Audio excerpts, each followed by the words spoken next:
Hello and welcome to my channel. Today I want to talk a little bit about displacement and how they work in Octane and in Redshift. I got this inspiration by, by Theodore Daly. I hope I pronounced that correctly. And he,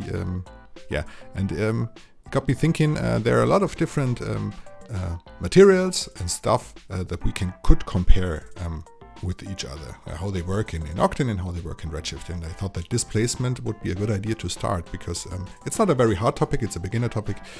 But let's see how they interact and which buttons we have to switch. Okay, so let's see.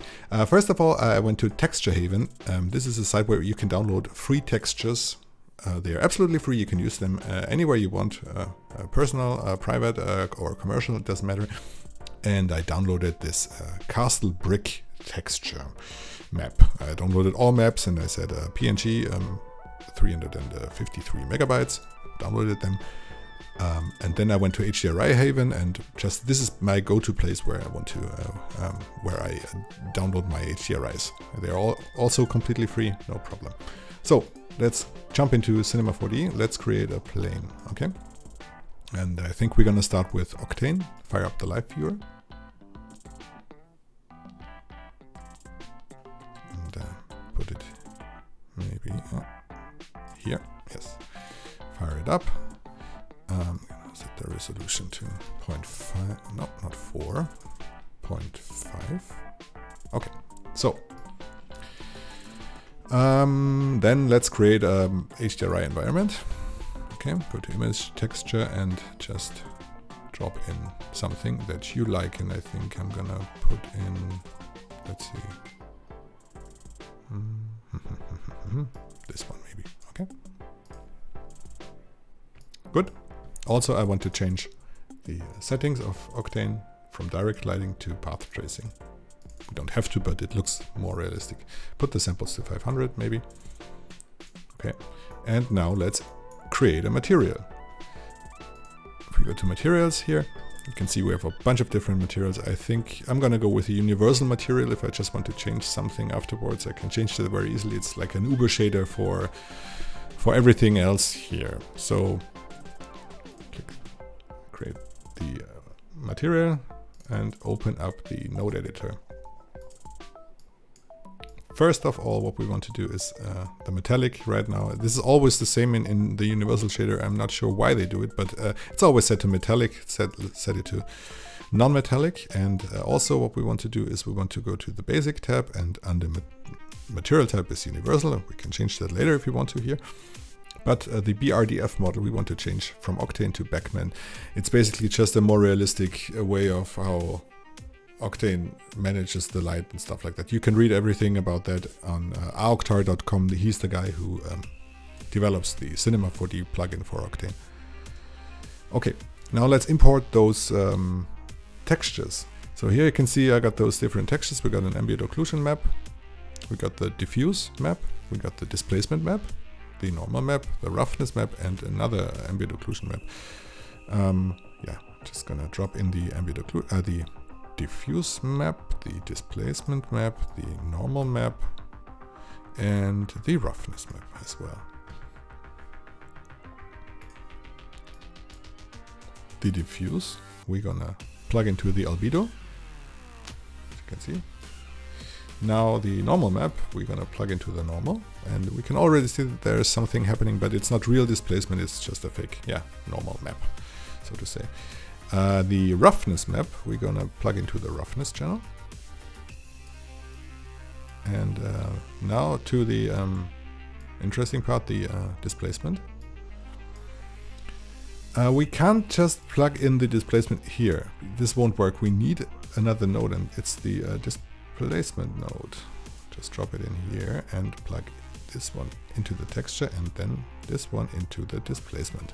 And as you can see, there was something happening, not very much, but a little bit.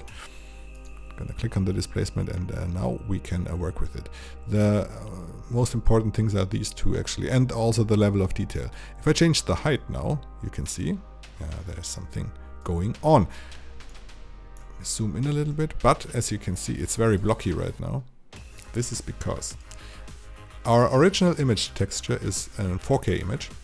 But the displacement is scaling, the displacement node is scaling it down to 256 by 256. If I change that to 4K, you immediately see, this is much, much better now.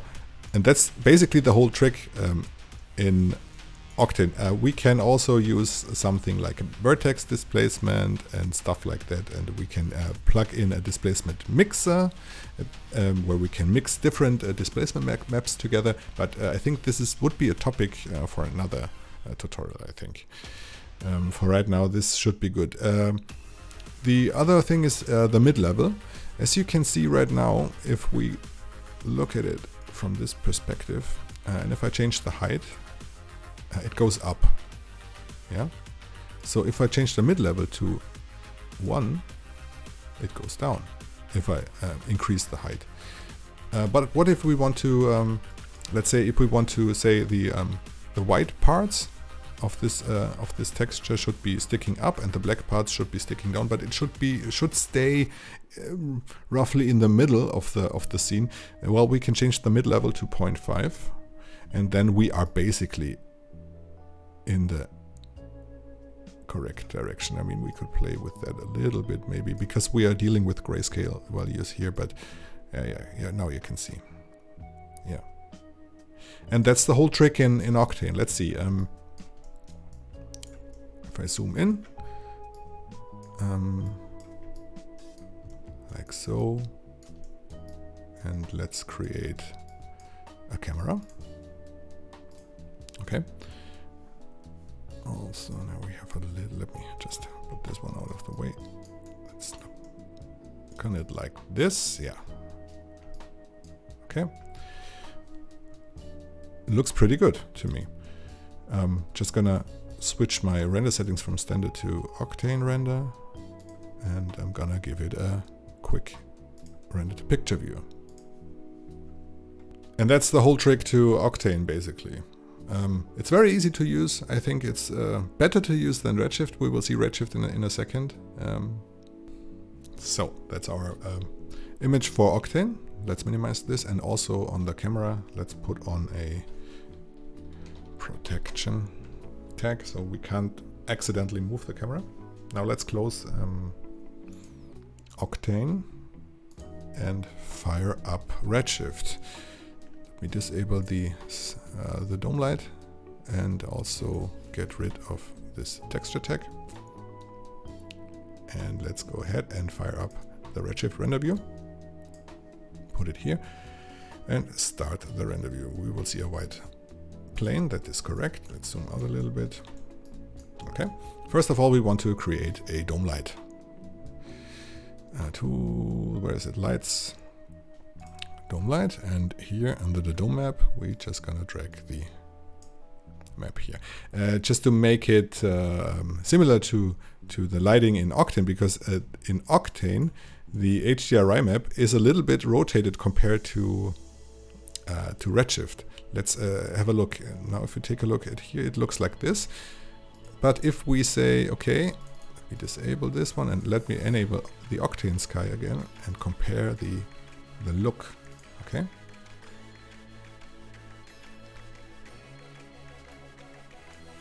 See, it's different. Although I didn't change anything compared to the rotation. It's just how the way how Octane or Redshift interprets the rotation of the HDRI map. Anyways, we're gonna pause this. We want to make it as similar as it can be. So re-enabling the dome light again.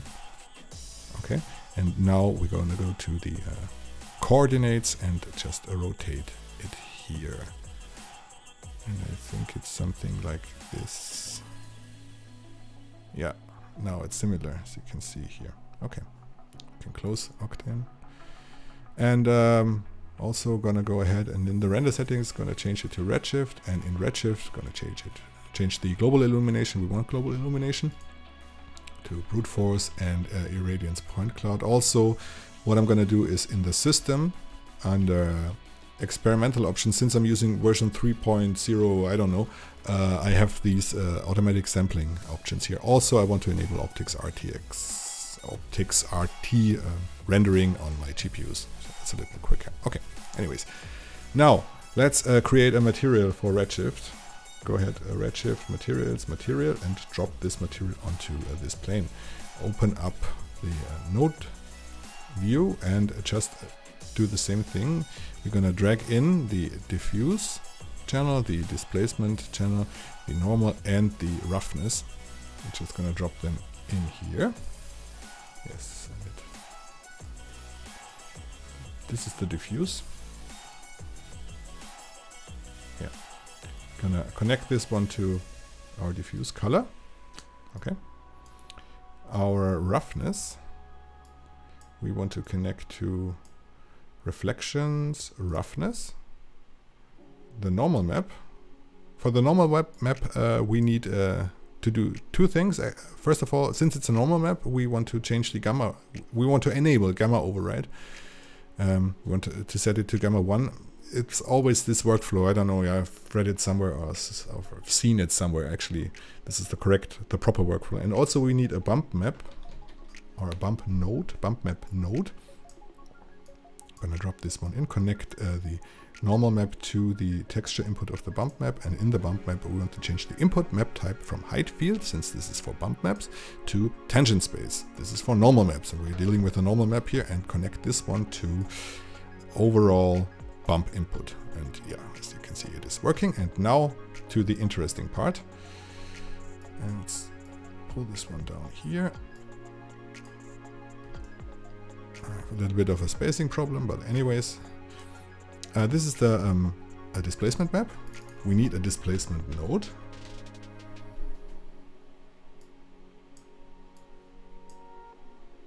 Connect this one to the texture map, and also I'm not sure if it's necessary in the displacement texture as well here, but I'm gonna enable gamma override anyways here for this one, and connect the displacement to the output node, not the actual material node, but the output node in here, and displacement. As you can see, there has nothing changed, and this is because in Redshift we have to give the object that is going to be displaced a tag, and we're gonna right click, say Redshift, and this is a Redshift object, and under the geometry from this Redshift tag, we're gonna click on override, enable tessellation, and enable displacement. And now you will see something very slightly.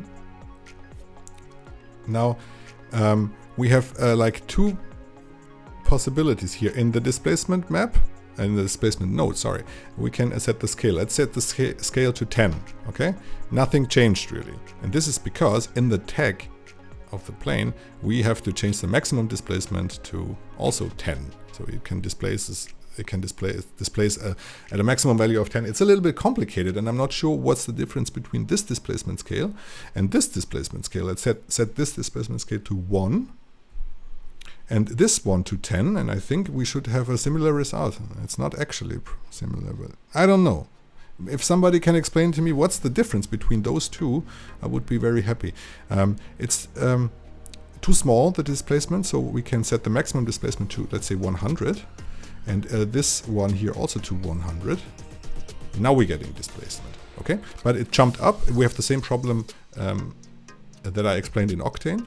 And here we can play with those ranges in the displacement node. We have the old range minimum is 0 and the old range maximum is 1, which is correct. But the new range we can change. We can set this one to, let's say, minus. We want to have it in the middle, yeah, or roughly in the middle, minus 0.5, and the new range maximum is 0.5. Okay, so now it's roughly in the middle of the if we just uncheck this, yeah, as you can see it stays there. It doesn't jump up and down, and that's the trick in Redshift. I think, in my opinion, it's much easier to use in Octane because of all those ticks, but I guess that in Redshift, as in the general Redshift thing, you have much more possibilities to tweak and stuff like that. For example, we can change the maximum subdivisions of those displacement of the detail, and I think this is the same thing like in Octane, where I can change texture map scaling. Let's say I put it to 1, we will see a dramatic difference here. See, we are losing all this details, but of course it's much faster like this. But let's put it back to 6 and jump into our camera view. Yeah. And now give this one a render. Compare those two. So, and that's it now. If we take a look, this is Octane. Okay, and this is Redshift. Very similar. I think in Octane I used a little bit more of a displacement, in Redshift a little bit less.